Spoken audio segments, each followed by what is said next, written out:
মায়ের হেসেলে সবাইকে স্বাগত। আজকে আমাদের রেসিপি বেগুন বাহার। দুটো বেগুন এরকম গোল গোল করে কেটে নিয়েছি। সামান্য নুন, হলুদ, চিনি আর লঙ্কার গুঁড়ো দিয়ে কিছুক্ষণের জন্য একটু মেখে রেখে দেবো। দুটো পেঁয়াজ নিয়েছি, একটা টমেটো, দুটো কাঁচা লঙ্কা আর 10-12 কোয়া রসুন, 1 ইঞ্চি আদা দিয়ে খুব ভালো করে একটা মশলা তৈরি করে নিচ্ছি। 1 চামচ কর্নফ্লাওয়ার দিয়ে বেগুনটাকে একটু কোটিং করে নিচ্ছি। এবার একটা কড়াইতে দিয়ে দিচ্ছি 3 থেকে 4 চামচ সর্ষের তেল। গ্যাসটাকে মিডিয়ামে রেখে বেগুনগুলোকে একটু এপিট ওপিট লালচে করে ভেজে একটা বাটিতে আমি তুলে রেখে দিচ্ছি।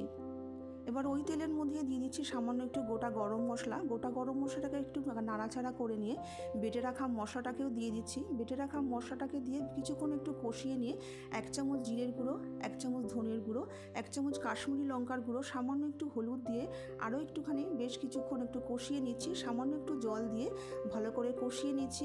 একটু ঢাকা চাপা দিয়েই কষিয়ে নিচ্ছি, তাতে কাজটা তাড়াতাড়ি হবে। দিয়ে দিচ্ছি 2 চামচ টক দই। টক দইটাকে দিয়েও আমি একটু ভালো করে মশলাটাকে খুব কষিয়ে নিচ্ছি যতক্ষণ না মশলাটা থেকে তেলটা বেরিয়ে আসছে।